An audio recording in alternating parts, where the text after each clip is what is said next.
Welcome everyone to the Weekly Rant. My name is Terrible T. Thank you for joining us. Today's topic is Donald Trump, the Manchurian candidate. Let's get into it.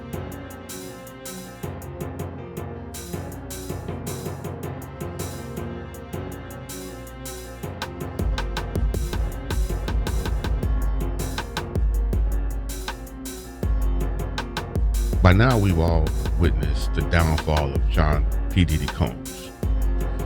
We marveled and stood in awe when we first heard that he was under investigation for wild sex parties, human trafficking, hostages, and everything. We stood in awe. We marveled at this. We were dumbfounded when his homes were raided, when, the thousands of bottles of baby oil was found. We laughed and we cheered this on. Happy that he was finally held accountable for the things he has been doing throughout his career. Despicable things. We cheered at that. We applauded when he was taken into custody and charged with, allegations, and he's sitting behind bars as we speak. On the other hand, here we have a man who was convicted of over 30 felony convictions. Most of those convictions would disqualify normal Americans from even getting a job.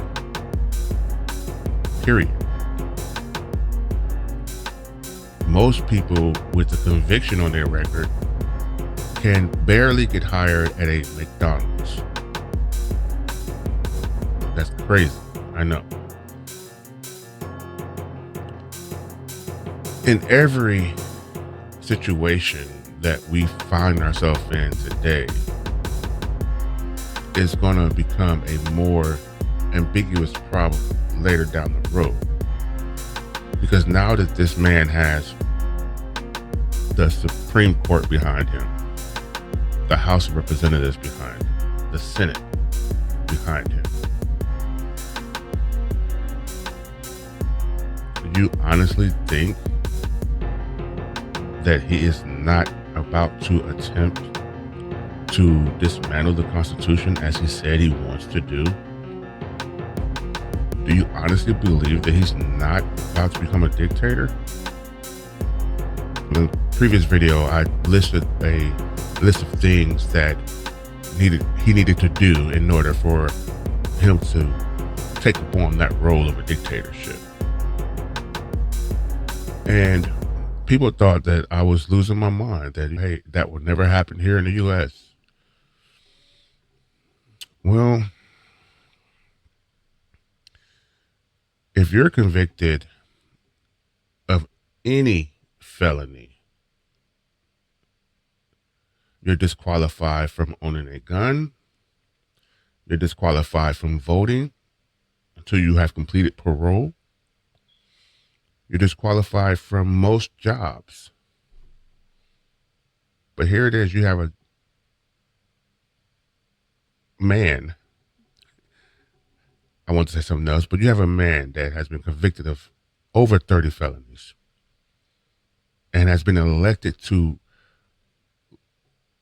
reside in the highest office that our country has for power. Make that make sense. How is that even remotely possible? Because I thought convicted of a felony, you lose certain rights until you have them appealed, expunged, or pardoned. And even then, it's a hard task to regain those rights and privileges. But here it is, you allow this man to be convicted of 34 counts of felony charges, some which include fraud,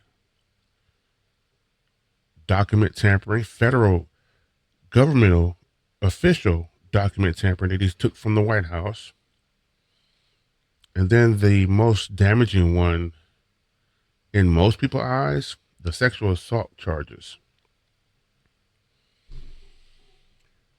Now, he's free walking around, about to become the 47th president. And possibly, as he says, and his people want to be happen, the last president that the United States ever have. And don't get me wrong, the things that say that Sean Diddy did, as of now, they're allegations. But if he has done these things, he's found guilty, then he's where he should be. Which brings me back to my point. How can one person be accused, not convicted, but accused, and has to sit behind bars until they have proven their innocence?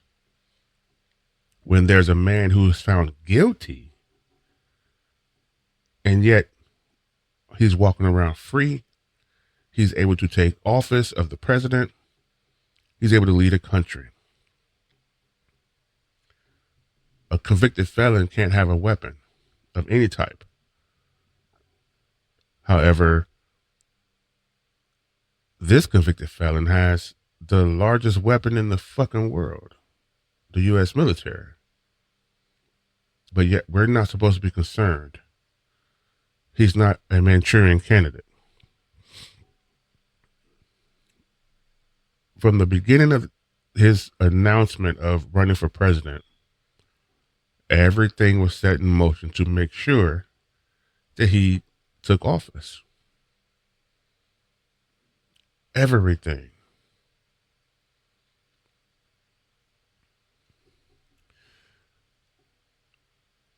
It's astonishing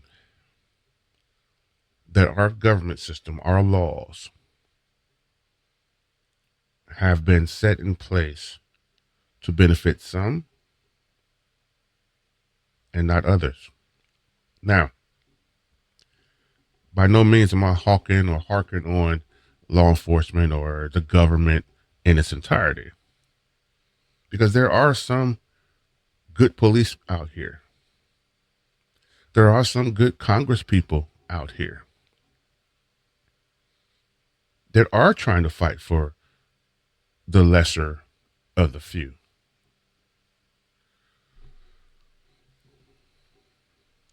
But it's a majority factor. And right now, Donald Trump has the majority of everything.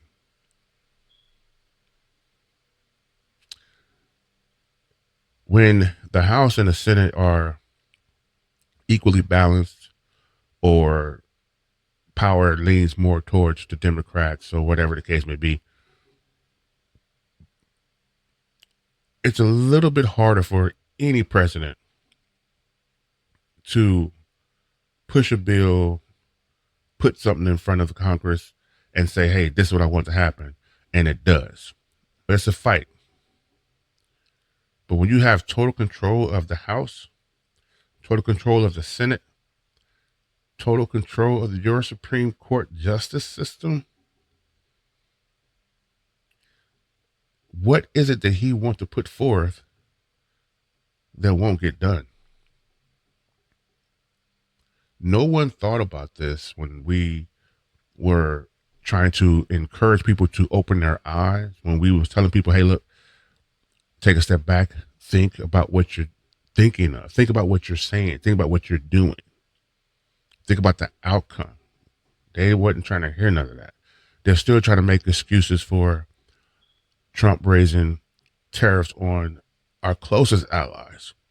And when I mean close, I'm talking about our next door neighbors close. But yet, you want to raise tariffs on Canada 25%, saying they're from Mexico. But any other foreign country,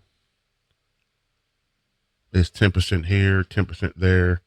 And it's a certain tariff on certain things, not all, but you want a 25% tax on everything coming in from Canada, everything coming in from Mexico. I mean, seriously, I don't understand your concept. Hypothetically, let's say Canada and Mexico decide that they no longer want to be allies with us. I mean, we got enough enemies as it is, but let's just say they pulled away from the table. They don't want to be bothered with us anymore. And they say, fuck America, and we're going somewhere else. Do you know what kind of position that would put us in if any type of conflict were to seriously break out here in the States?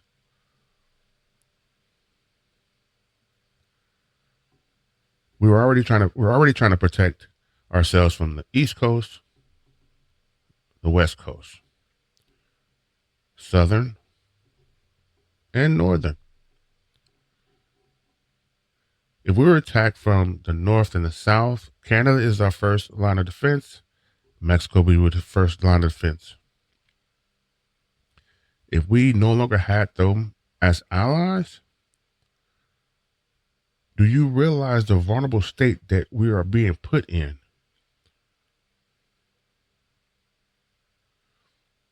A trade war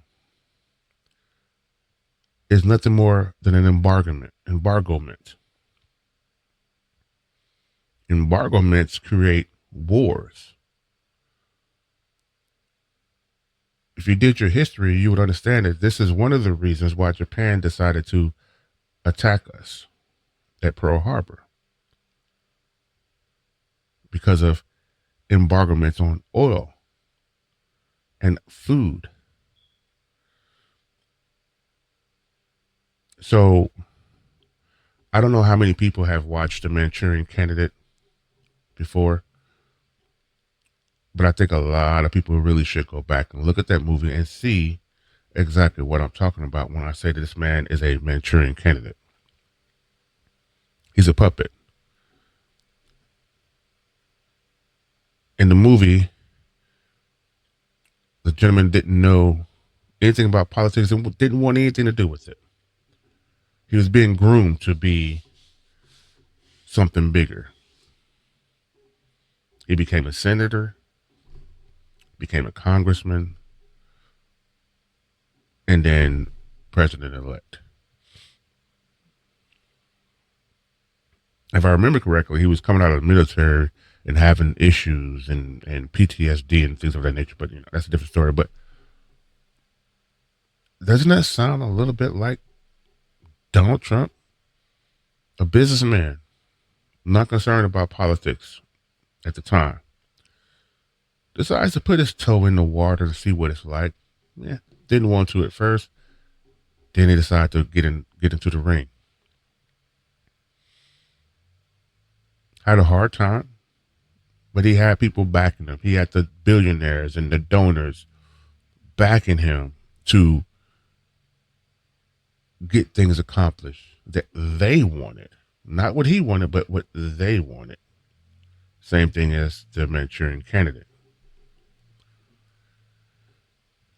I don't understand this ultimate need for power. Now, I do get the fact that people want power. I get the fact that in some reason or another that power is a good thing. But when you're using that power to further deteriorate and divide your country, the very country that you say you love so much, the very country that you want to make great again, who do you want to make it great again for? It's not us.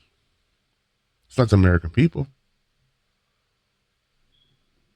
Tax cuts for the billionaires, the rich. Nothing for the lower class, middle class. High tariffs on imported goods, which means our economy is going to skyrocket into a frenzy of inflation. It's not going to slowly creep into inflation. It's going to skyrocket into inflation. Then it's going to flip over to a depression. And a lot of people say, no, it's going to help bring companies back to the States. No, it's not. No, it's not. Because even if those companies come back to the States, guess where those companies are still going to have to buy products from? Overseas. Why do you think the companies left to go overseas in the first place? Because one, labor was cheaper, cost of goods was cheaper, which means they can manufacture more product, same quality, at a lesser price, then sell it at a high, just slightly higher price back to America. So raising tariffs is not going to bring the companies back to the States. It's going to put companies out of business in the States, dumbass. And people have proven to be gullible. I get it. Everyone has a slip up moment here and there.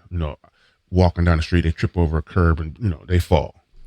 Walking up the stairs, they trip and fall. Coming around a corner, they cut that corner too short, pow, smack dead into the wall. But it's when you're blatantly, blindly following someone who wants to have unchecked power. That's a cult for one, Manchurian candidate for two, three, just plain flat out unethical. But no one wants to understand that. No one wants to believe this. But like I said, in the earlier video, I'm going to link the video in this one. I speak about how he has a path to dictatorship. Just like he had a path to win the election, he has a path to become a dictator.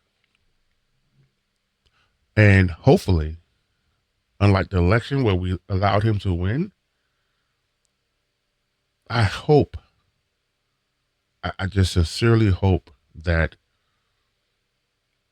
his Republican Party understand the consequences of allowing this to happen and will not allow this man to have unchecked power.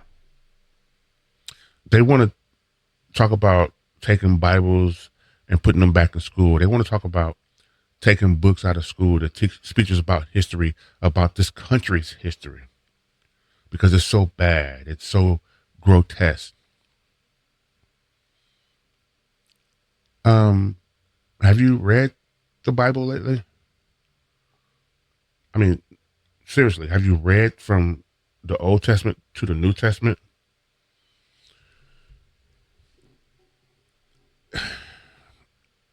I don't really understand your way of thinking right now. I just don't understand it.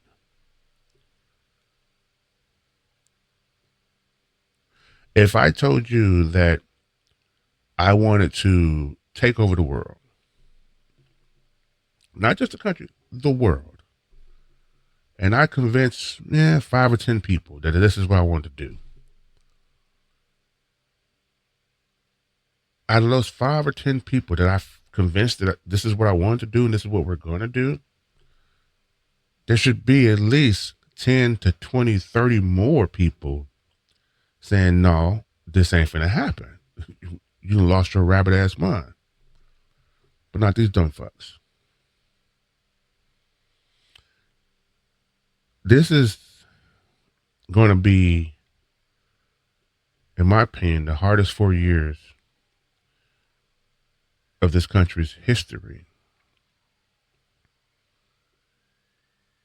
And possibly the hardest life that its people will have to endure in history. And I'm talking about it's going to encompass slavery, racism, wars. This is going to encompass that. This is going to make that look like you just baked a fucking patch of cookies for your grandkids. They're soft and chewy, and then they sat for 2 hours. Now they're hard as a fucking brick. This is where we're headed. I mean, I'm preparing for it. I've been preparing for it for a while. No, I'm not a prepper, but I prepare. It's a difference. I'm a thinker. I'm a free thinker. And being such, as you know, people want to say woke. Yeah, fuck that. I'm educated. And in being such a free thinker, an educated free thinker, I know that if I don't have enough stock of propane or enough stock of dry goods and shit was to hit the fan, how the fuck am I going to feed my family and survive on the land or anywhere for that matter? No electricity, no heat. How the hell am I going to make sure that my family and friends,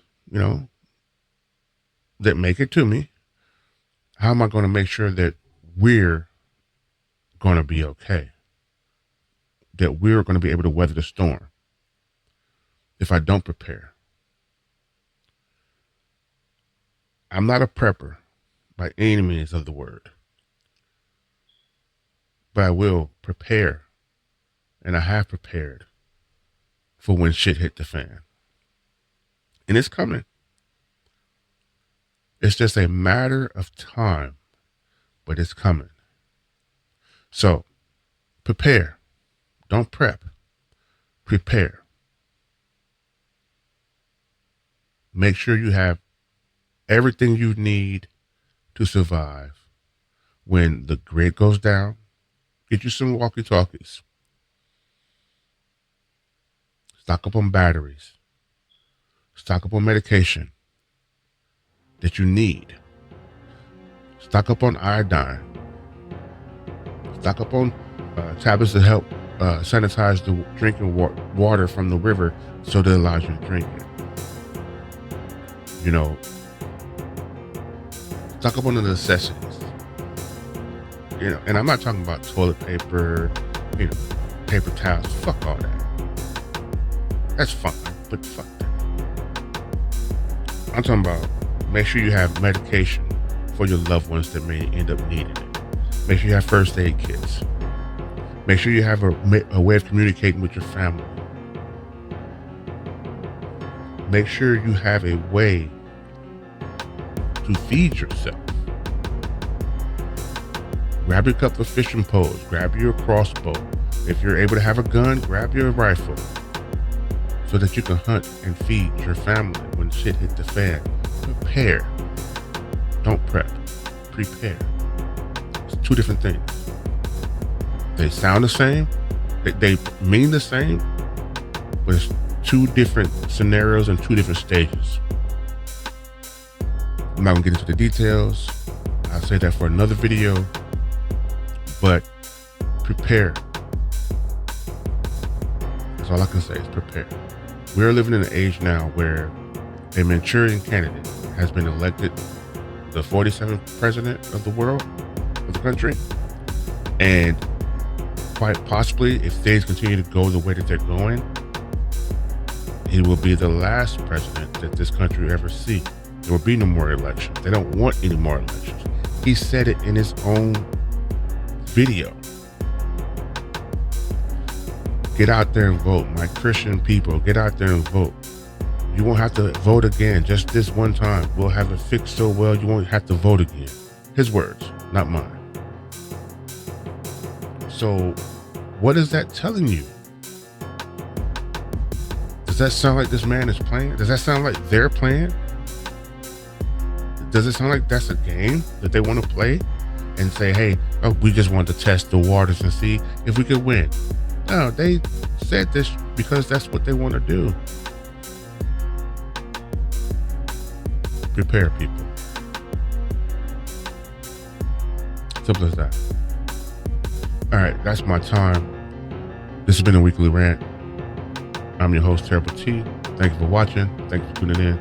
If you enjoyed this content, give me a like, comment, share.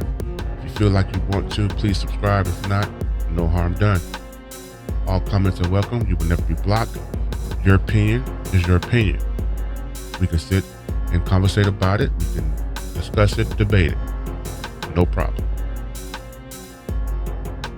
Have a great day.